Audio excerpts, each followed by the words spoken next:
Hello friends! Today we continue learning this exciting and confusing Grob opening we started in previous video. If you haven't watched yet, just return and watch it first.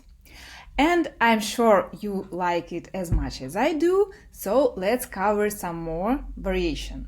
Let's go! Let's remember what was this Grob about. It was about starting with g4 instead of central pawns, and on the main response d5 we just developed this bishop, taking this long diagonal and luring out this black bishop to take this pawn and to leave this undefended b7 point. That's the main idea, which comes right from the first moves. And what we did here, we tried to explode this center. This pawn is pinned to this pawn, so we can attack it with our c4 pawn.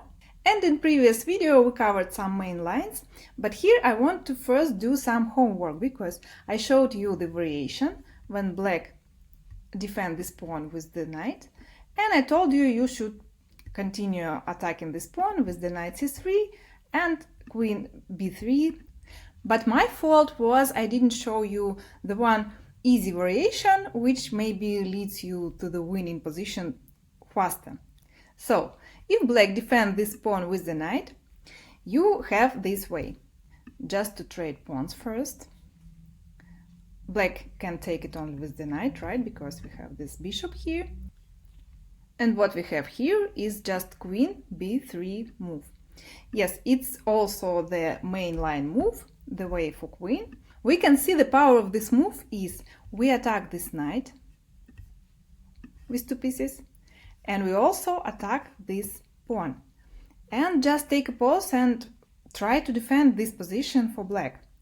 I'm not sure why we didn't cover it in previous video, but now I do my homework. I'm trying to fix my mistake. So, how to defend it all? Can you see black have not this move, which could seem obvious to block this attacking, because we open this diagonal and we win the rook. What else do black have here? They have obviously e6 or c6 defenses, right? If they defend the knight with e6 pawn, what do we have? Just take a pause and remember the previous lesson. Yeah, it's queen a4. Never forget this trap when you play Grob opening. It often works, as I told you. So, no option for e6. Let them try c6 instead to defend this knight. Here we obviously can take this pawn to attack the rook. What to do for black? They should defend this rook for sure. Knight d7 to defend rook with the queen. And here the important moment, just remember this counter trap black could catch you. If you automatically take this pawn, like your hand do it independently, you could blinder this checkmate. Why checkmate? Because they're attacking our queen, and when we happily take this piece, we just get in checkmate. Just remember this c line could be dangerous.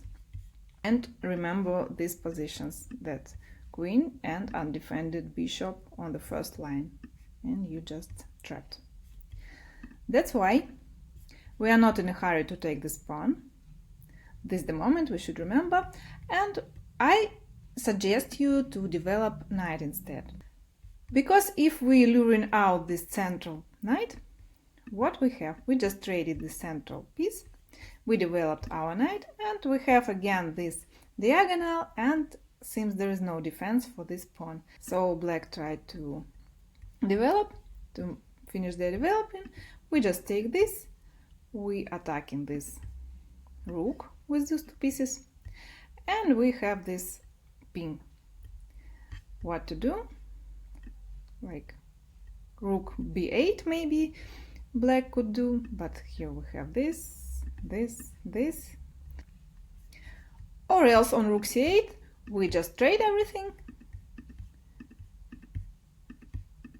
and we have an extra pawn in the end game. It's winning again.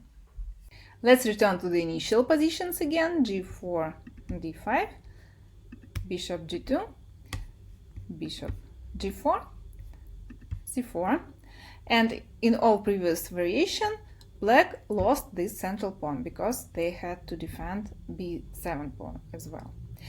And what if they want to hold this central pawn, whatever it takes, and they have this tricky move, bishop e6, because they defend this pawn and they also move back this bishop from this double hit. You remember when we move queen, attacking this bishop and checking. They could think they survive. What we do here? The required move here is queen b3. We continue attacking b7 and we continue attacking here. Easy to remember. We have this queen b3 almost in all variations, so just we can move queen to b3. And maybe if black want to hold this pawn, they just take this with a tempo, because they can see we cannot take this because queen is hanging. But surprise, we just take it with the queen and this rook is lost anyway, right? Because it's undefendable, because it's double hit. We just take it and that's all.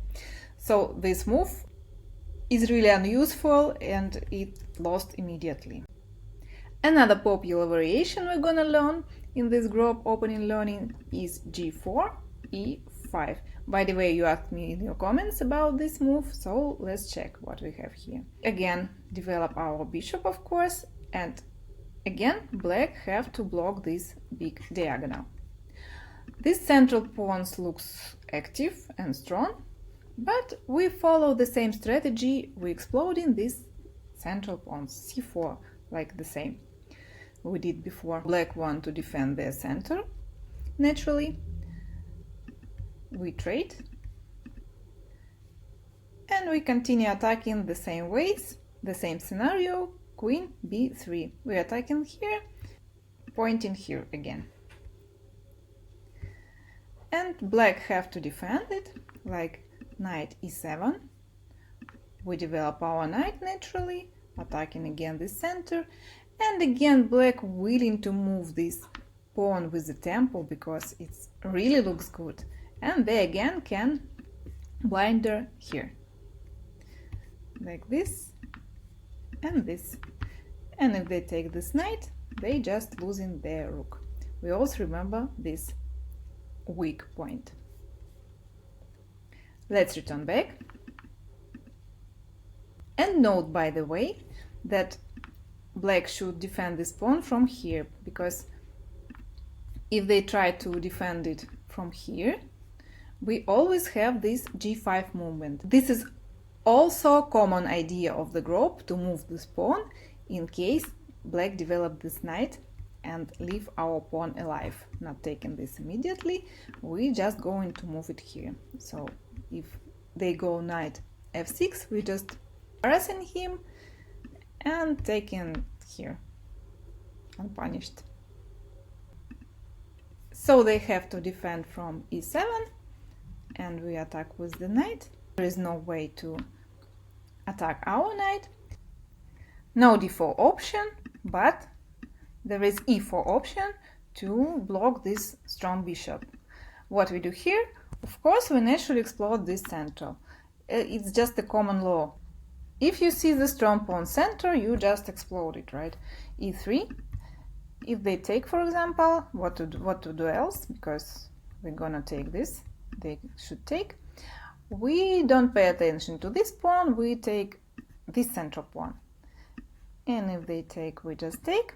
And what we have is again this hidden attack for this b7 point, because if we move somewhere our knight, it would be hanging again, and it's not pleasant for black, and they should develop anyway.